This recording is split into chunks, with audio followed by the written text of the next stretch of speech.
Welcome, Queen. Did he leave you waiting? I don't know about you, Queen, but there has been times that young men have left me waiting on date night.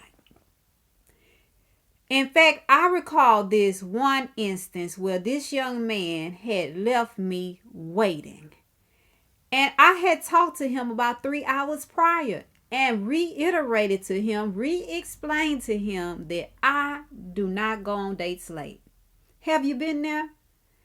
Have you had that conversation of, listen, don't be late because I don't go on dates late? Well, I did, and he made it clear that he understood and would arrive on time. We had a date set for Friday night at 8. And so I'm thinking to myself, he understood he gonna be on time. But he was not. In fact, 7:55 rolled around and I was dressed to impress. My hair was right, my clothes was pressed, and my high heels was on. And 7:55 turned into 8. And so I said, I said, well, let me see if he's coming down the road. Just maybe the brother is on my street. So I picked up the phone to give him a call. He answers. Hello? I said, yeah, it's 8 o'clock. Are you on the way? Are you on my street? No. Not yet. Not yet. I didn't forget. I did not forget. I know, what, I'm on the way. I'm coming. I'm really coming. I'm on the way. Listen, I can hear you got a lot of noise going on in the background and sound like you busy. You got things going on. So, like I told you before, I do not go on dates late, and I explained it to you well, and you seem to understand at that time. So, at this time, it is no longer necessary for you to come because I will not be going on a date with you. So, whatever it is you're doing, you can continue doing that. No, I'm coming. I'm really coming. Like you just, I'm on the way. I'm on the way. I'm gonna see you soon. Listen, you can come if you like, but I'm telling you, when you arrive, we would not be going on a date. Now he decides to come anyway. And that minute he was talking about he gonna be there, he was coming, he on the way. Yeah, it turned into about 15 of those. So when he arrived, I re-explained to him the same thing and sent him home. And needless to say, he didn't understand what the issue was with him having on house slippers, which is a whole nother situation, because he told me that it doesn't matter what shoes he have on because we're going to be in the theater and it's going to be dark, so ain't nobody going to see those house slippers on his feet anyway. So, like I said, I understand what it's like to be kept waiting. And if he has kept you waiting and you accepted that, I want to talk to you about two things that you have said to him or communicated to him, and you may not have realized it. Number one, a message.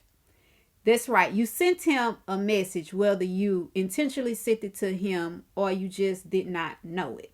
If you accepted him being late and it was clear that he intentionally left you waiting, it was clear that he knew that he should have arrived on time, yet he did not. The message you sent to him is he's worth the wait. He's worth the wait, and you don't mind waiting. You don't mind spending your time investing in waiting on him. Even though it's time you know you cannot get back to live your life. And secondly, the tone. The tone of that message is, it's okay. I accept it. I have nothing better to do.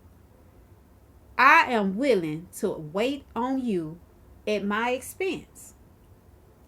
And again, you may not have realized this, the tone that you sent, but it is because you've accepted this man intentionally keeping you on hold, treating you as an option.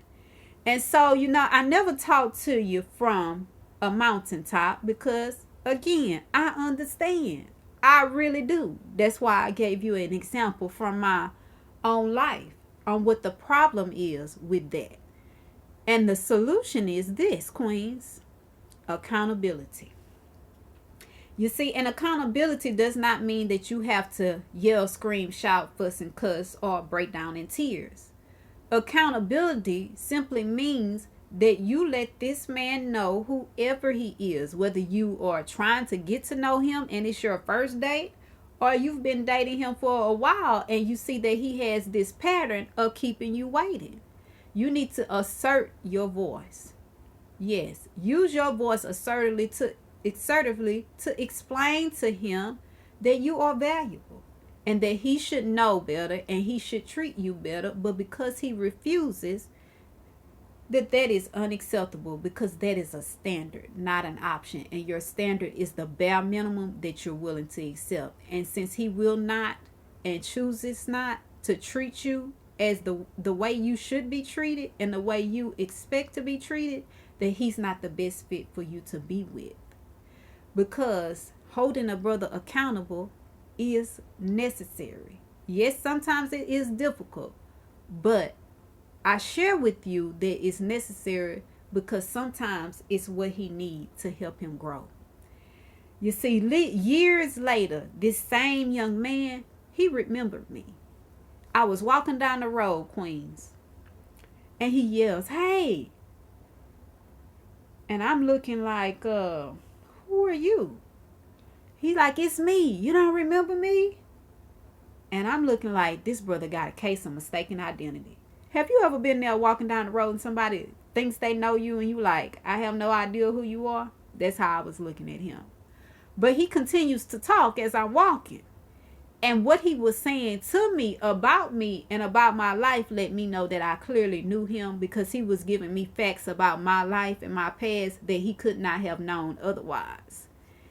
And so eventually, because I kept looking at him like, I still don't know you, he says, "I'm the guy that you sent home when I came late to your house for a date." And I say, "Oh, okay, yeah, I remember you." And I just smiled and kept walking. I was on my way to the bus stop. I don't know about you, but I have not always had my own transportation. So me and the bus stop had many great dates. And sometimes not so great. But anyway, I continued walking to the bus stop. And he was puzzled. But for me, I realized in that moment, I had did what I needed to do. Because he remembered me. And he remembered the lesson that I taught him. And so sometimes we think that we're meant to stay with a person and we're not.